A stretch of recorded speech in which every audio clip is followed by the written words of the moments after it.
Welcome to Gods and Heroes of Ancient Greece. My name is MyLinda Butterworth, and today we begin with the telling of Europa. In the land of Tyre and Sidon, Europa, daughter of King Agenor, was reared in the seclusion of her father's palace. Once, at midnight, when mortals are visited by fanciful dreams which have clear core of truth, heaven sent her a curious vision. It seemed to her that two continents, Asia, that which lies opposite in the guise of women, were fighting to possess her. One of the women had a foreign air.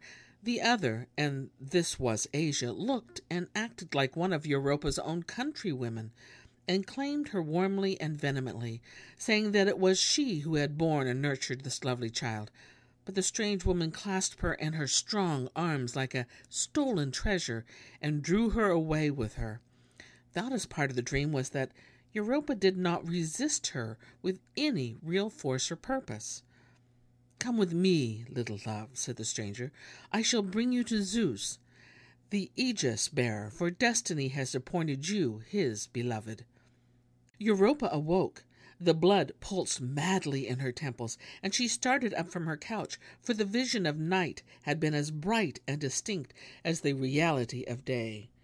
For a long time she sat upright and motionless, staring into space with wide-opened eyes, and still seeing the two women before her. At last her lips moved, and she asked herself in alarm, "What god has sent me this vision? What curious dream has beguiled me while I slept, safe in the house of my father? Who was the strange woman? What new yearning quickened my heart at sight of her? How lovingly she approached me, and even when she snatched me away, she looked at me with a mother's tender gaze. May the gods let my dream be for the best." Morning had come, and the fair light of day dispelled the darkness of her visions from Europa's spirit. She rose to busy herself with her usual girlish tasks and pleasures. Friends and companions of her own age gathered about her, the daughters of noble houses, who attended her on her walks, at choral dances and rites of offering. They came to conduct their young mistress to a meadow strewn with many flowers, close by the sea, where the girls of that region assembled to delight in the mass of blooms and the sound of the surf lapping the shore. All the girls carried baskets, and Europa herself had one of gold, carved with shining scenes from the lives of the gods. It was the work of Hephaestus, and Poseidon, the earth-shaker, had given it to Libya in those long-ago days when he was courting her. It had passed from hand to hand until Agenor received it as an heirloom. Swinging this basket, which was more like a bride's finery than an article for everyday use, lovely Europa ran before her playmates onto the shoreland meadows, bright with color. The girls scattered with merry words and gay laughter, each to pluck their flowers that pleased her fancy. One broke the glistening narcissus, another the fragrant hyacinth, a third chose the fainter scent violet. Some preferred the spicy thyme, others the yellow crocus. So they ran here and there over the meadow, but Europa soon found what she was seeking. Taller than they, like the foam-born goddess of love among the graces, she stood among her friends and held high in her hand a great bunch of glowing roses. When they had gathered all they wanted, the girls flung themselves down in the soft grass and began to plait wreaths, which later they would hang on green boughs as thank offerings to nymphs of that place. But their pleasure in their dainty work was doomed to be short-lived, for, of a sudden, fate broke in upon Europa's carefree maidenhood. The fate of the dream of the past night had shadowed forth. Zeus, son of Cronos, struck by the arrow of Aphrodite, who, alone among the immortals, could overcome the incomparable father of the gods, was stirred by the beauty of young Europa. But because he feared the anger of jealous Hera, and could hardly hope to tempt the girl's innocent spirit if he came to her in his own form, the god contrived a ruse. He assumed the shape of a bull, but no ordinary bull, not like one that paces the common field, bends to the yoke, and draws the loaded wagon. He was great and splendid, with swelling neck and massive shoulders. His horns were slight and graceful, as though a hand had wrought them, and more transparent than flawless jewels. Yellow gold in color was his body, but in the very middle of his forehead shimmered a silvery mark shaped like a crescent moon. Rolling restlessly in their socket, his blue-black eyes smoldered with desire. Before transforming himself, Zeus had summoned Hermes to Olympus, and without a word about his purpose, had directed him to do him a certain service. "Hasten, dear son, loyal executor of my commands," he said. "Do you see that land below us to the left? It is Phoenicia. Go there and drive the herds of King Agenor, which you will find grazing on the mountain slopes, down to the shore of the sea." Instantly, the winged god, obedient to his father's words, flew to the Stygian pastures and drove the king's cattle, among which Zeus, unbeknownst to Hermes, had mingled himself in his new shape, down to those very meadows in which Agenor's daughter, surrounded by her Tyrrhenian maidens, were light-heartedly toying with garlands. The herd dispersed, and began cropping the grass at distance from the girls. Only the beautiful bull that housed a god approached the green mound on which Europa and her playmates were seated. He moved with perfect grace. His forehead did not threaten, and his flashing eyes begot no fears. He seemed gentleness itself. Europa and her maidens admired the noble proportions of the animal and his peaceful manner. They wanted to see more closely and stroke his shimmering back. The bull seemed to be aware of this, for he drew nearer, and finally came to stand right in front of Europa. At first she was startled and shrank back, but the bull did not move. He appeared to be quite tame, so she took courage and went up to him and held the roses to his foam-flecked lips, which breathed out the scent of ambrosia.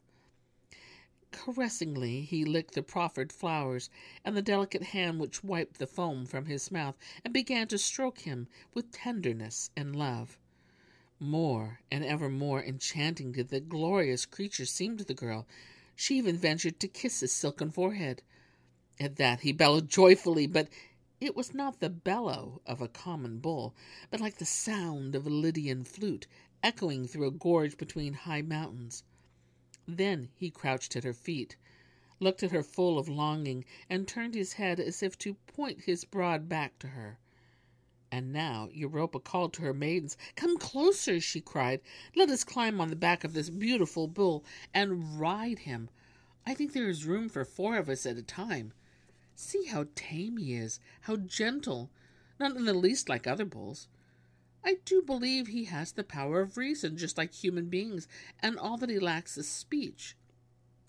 While she was speaking, she took the wreaths from the hands of her playmates and hung them one after another on the lower horns of the bull. Then she sprang lightly to his back, while the other girls hung back, hesitating and afraid. When the bull had thus got what he wanted, he bounded up from the ground. First he walked slowly, so yet that Europa's companions could not quite keep pace with him. But when the meadow lay behind and the empty strand stretched ahead, he doubled his speed and seemed a flying steed rather than a trotting bull. Before the girl knew what was happening, he had leaped into the sea and was swimming away with his quarry. With her right hand she clung to one of his horns, and with her left she steadied herself on his back. The wind billowed out her gown as though it were a sail. In terror she looked back at the receding shore and called to her comrades, but in vain. The waters lapped against the sides of the bull, and shying from the wet, she drew up her little heels. The bull floated on like a ship. Soon the land vanished from sight.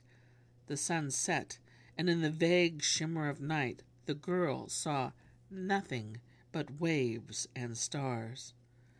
All the next day the bull swam through vast reaches of sea, but he parted the water so adroitly that not a drop touched his rider. At last, toward evening, they reached a far-off land. The bull swung himself ashore and let the girl slip from his back under the arching boughs of a tree. Then he vanished, and in his place stood a man, beautiful as the gods, who told her he was the ruler of this island to which she had come, the island of Crete, and that he would protect her if she consented to be his.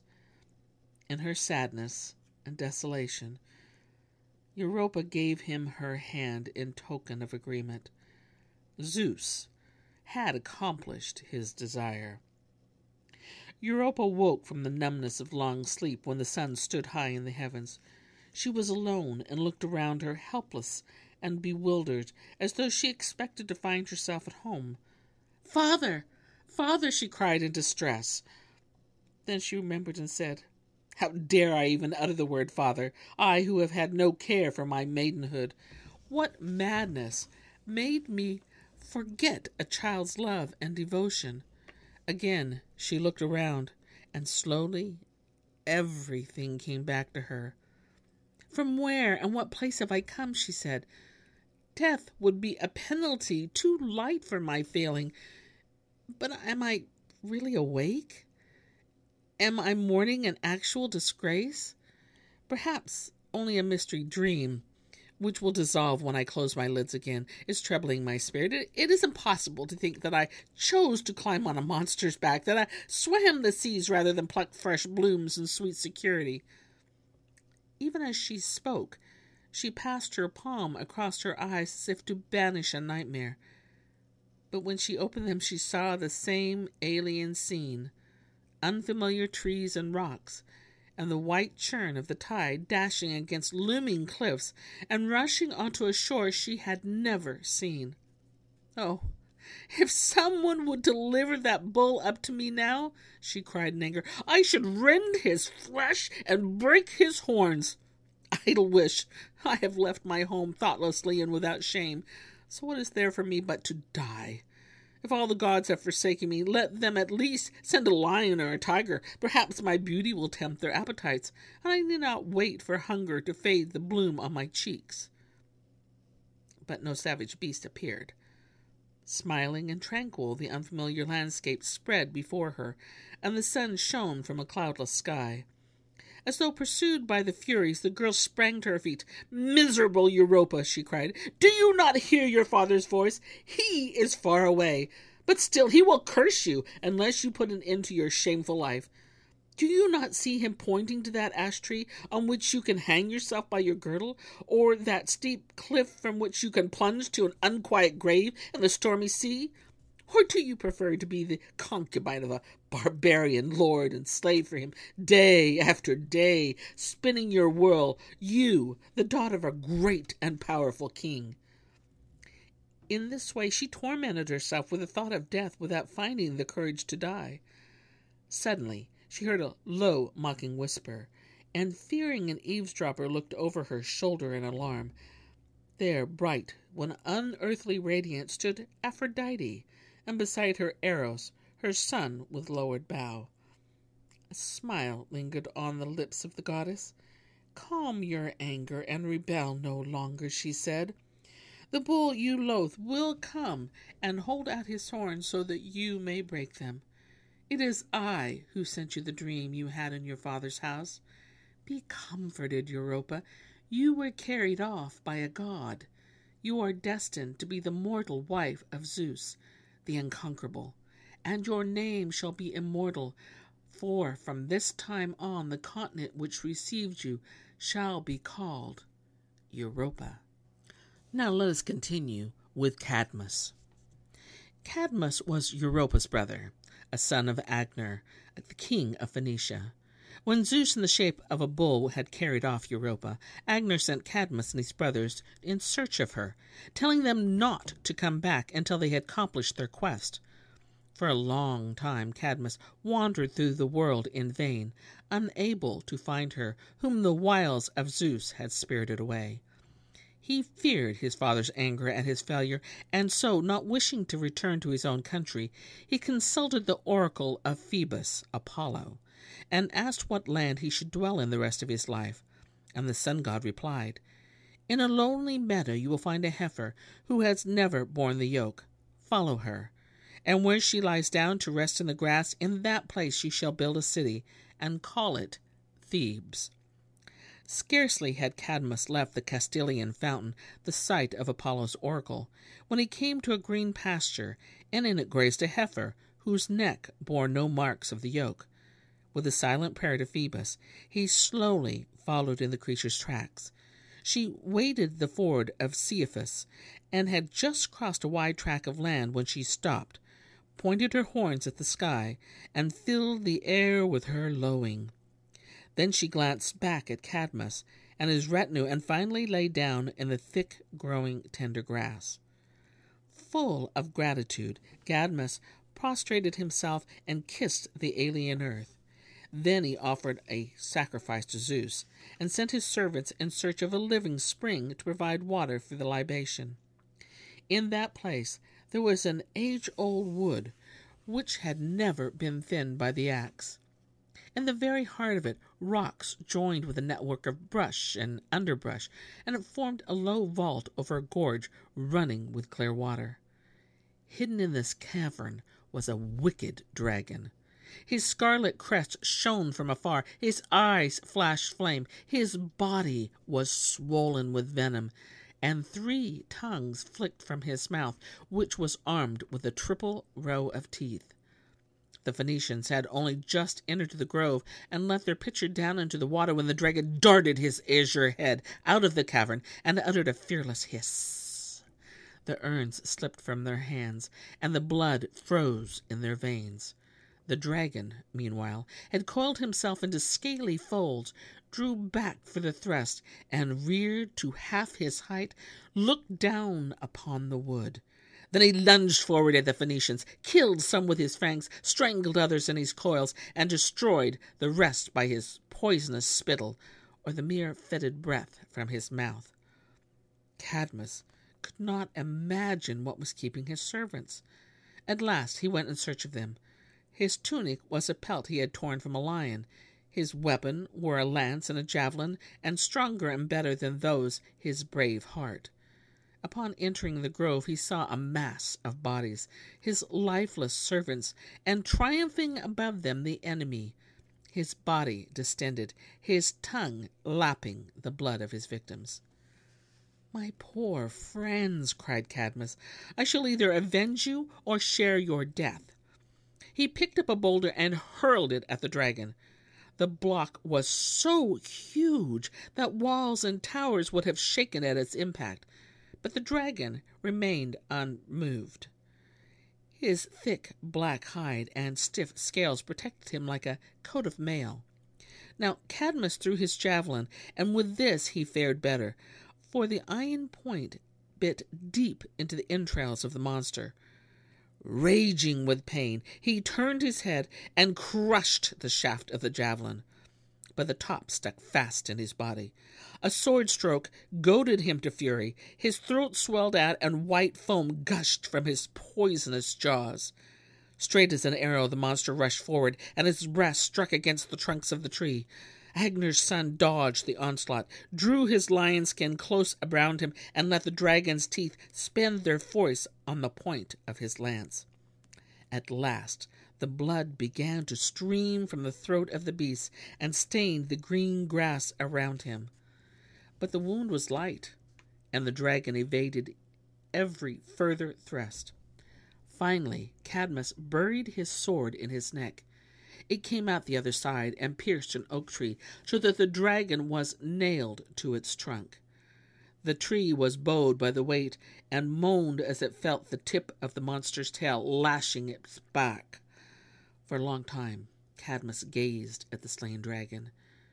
When he took his eyes from it and looked around, he saw Pallas Athene, who had descended from heaven, and now commanded him to turn up the earth and sow the dragon's teeth, the seed for a future race. He obeyed the goddess, plowed a broad and wide furrow, and scattered the dragon's teeth in the grove. Of a sudden there was a stir in the clot, and out came first the point of a lance, then a helmet, with a crest of variegated plumes. Then soldiers, breasts, limbs, and finally a warrior fully armed sprang from the earth. This happened in many places at once, so that a whole crop of armed men grew up before the very eyes of the Phoenician. He was greatly alarmed and prepared to fight a fresh foe. But one of the earthborn men called out to him, "Do not lift your hand against us. Do not interfere in this war between brothers." Even as he spoke, he raised his sword against one of the other warriors and was, at the same instant, struck by a flying javelin. Its thrower in turn was wounded and gave up the breath of life he had just received. And now the entire host fought one another in bitter battle, and soon almost all lay on the ground, writhing in the throes of death, while Mother Earth drank the blood of the sons she had borne for so brief a span. Only 5 were left. One of these, who later was called Eshon, was the first to throw down his arms at Athene's bidding and offer peace. The others followed his example. With these 5 earthborn warriors, Cadmus, the stranger from Phoenicia, built the city as Apollo had bidden, and in accordance with the god's command, he called it Thebes. Herein lies the end of my tale for today. But I'll be back tomorrow with more tales. Many more tales. Until then, my friends.